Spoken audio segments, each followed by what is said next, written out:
Dan hari ini kita akan lakukan aplikasi pupuk kocor yang ke-6 di usia tanaman, kurang lebih ini 30 hari setelah tanam, supaya kondisi bakal bunga seperti ini tidak mudah rontok karena hujan setiap hari. Dan pastinya untuk tanaman, untuk perakaran tidak mudah layu ataupun terkena penyakit fusarium ya teman-teman.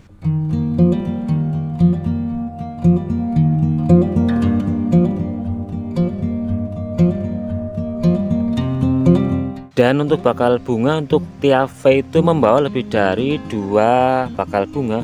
Kalau kita cermati ini seperti ini lebih dari 2, dan ini sepertinya 4-5 bakal bunga ya teman-teman.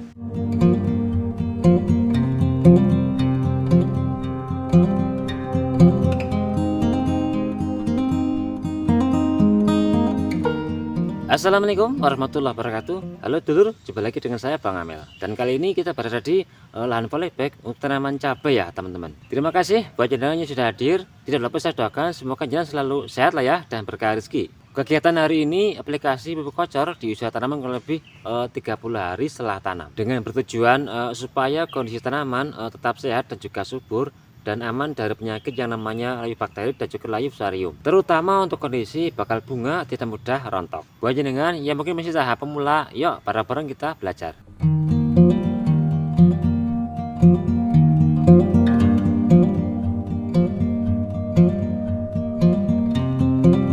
Seperti biasa, pertama kita lihat dulu untuk kondisi tanamannya ya teman-teman. Untuk usia hari ini menginjak kurang lebih 30 hari setelah tanam. Batang semakin besar dan untuk percabangan semakin panjang dan juga meninggi. Pupus daun terus bermunculan dan mulai pecah pang. Dan kalau kita cermati untuk V ini sudah membawa bakal bunga ya teman-teman. Ini bakal bunga, ini bakal bunga, kemudian ini juga bakal bunga. Dan untuk bakal bunga, untuk tiap V itu membawa lebih dari 2 bakal bunga.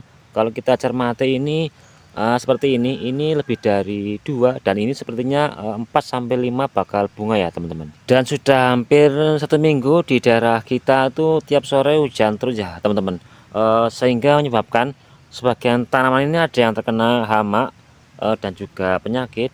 Dan itu untuk pari terlihat masih basah. Dan kondisi tanaman yang terserang hama adalah seperti ini ya teman-teman. Ini terserang hama yang namanya kutu trip, jadi keriting ke atas. Dan kemudian ada lagi ini terserang hama namanya tongo, jadi ini untuk daun keriting ke bawah. Dan kalau yang sampai serangannya parah itu jadinya seperti ini ya teman-teman. Ini untuk daunnya sebagian rontok, dan yang satu ini ini malah sampai gundul, ini kayak tiang listrik. Dan tadi pagi sudah kita kendalikan. Yang pertama untuk keriting daun ke atasnya kita kendalikan dengan insektisida berbanatif Abamectin, kita gunakan dari produk Abasel. Kemudian untuk keriting ke bawahnya tadi pagi kita gunakan dari produk Sami dengan banatif Piridaben. Untuk varietas tanaman ini kondang ya teman-teman, dari produk Cap 11. Untuk buah tipe tegap, dominan bergerombol dan tahan rontok dan juga patek. Dan hari ini kita akan lakukan aplikasi pupuk kocor yang ke-6 di usia tanaman kurang lebih ini 30 hari setelah tanam, supaya kondisi bakal bunga seperti ini tidak mudah rontok karena hujan setiap hari. Dan pastinya untuk tanaman, untuk perakaran tidak mudah layu ataupun terkena penyakit fusarium ya teman-teman. Untuk pupuk yang hari ini kita gunakan adalah seperti ini ya teman-teman. Yuk kita bahas pelan-pelan. Yang pertama fosfat dengan pengertian 60%. Kandungannya adalah yang pertama fosfat nitrat 60%, lalu magnesium 16%, dan sulfur 13%. Untuk manfaatnya diantaranya menyempurnakan pertumbuhan buah, kemudian menormalkan perkembangan buah dan merangsang akar cepat berkembang. Jadi nantinya untuk pertumbuhan buah bisa maksimal, diantaranya percabangan semakin banyak dan buah ataupun bakal buah semakin lebat dan pastinya tidak mudah rontok. Yang kedua kalsium dari produk Kalbor, kalsium boron. Kandungannya yang pertama kalsium oksida 55% dan boron 80%. Tujuan aplikasi untuk merangsang pertumbuhan akar baru dan juga bulir-bulir akar baru dan juga pertumbuhan pus baru. Dan untuk tangkai bunga dan tangkai daun tidak mudah kuning sehingga tidak mudah rontok. Yang ketiga agen hayati, kita masih menggunakan yang pertama dari produk POC Lorawan yang kita dampingi dengan tetes tebu.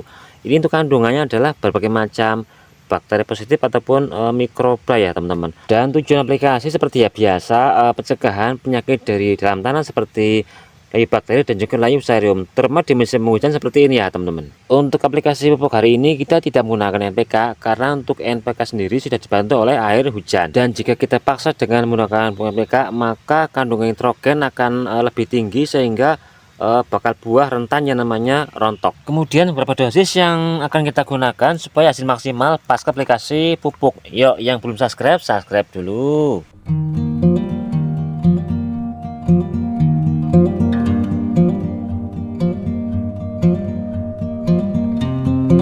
Yang pertama, pupuk fosfat dengan kemurnian 60%.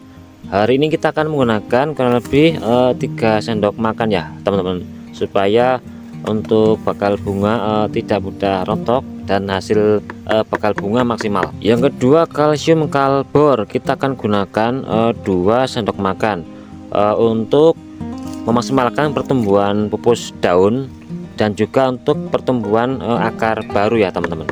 Yang ketiga, agen hayati. Pertama, POC pelarawan. Hari ini kita akan menggunakan kurang lebih 4 tutup botol untuk pencegahan penyakit seperti layu bakteri dan juga layu fusarium.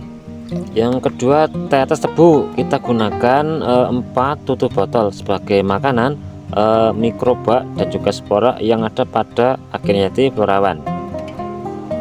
Seperti biasa kita aduk sampai merata supaya hasil maksimal pasca aplikasi pupuk. Buat teman-teman yang mungkin masih tahap belajar terkait aplikasi pupuk, kalau bisa di pagi hari ya teman-teman, jam 6 sampai jam 9. Apalagi kalau siang ada panas langsung terserap oleh akar tanaman. Untuk dosis aplikasi pupuk kita gunakan 100 ml sampai 150 ml. Segini sudah cukup ya teman-teman, ini udah akan terasa sekali. Kemudian yuk langsung kita aplikasikan 100 ml per batang tanaman. Kalau bisa jangan sampai terkena daun ataupun pupus daun ya teman-teman, apalagi kalau sampai terkena pupus daun, itu pertumbuhan pupus daun bisa terhambat pertumbuhannya.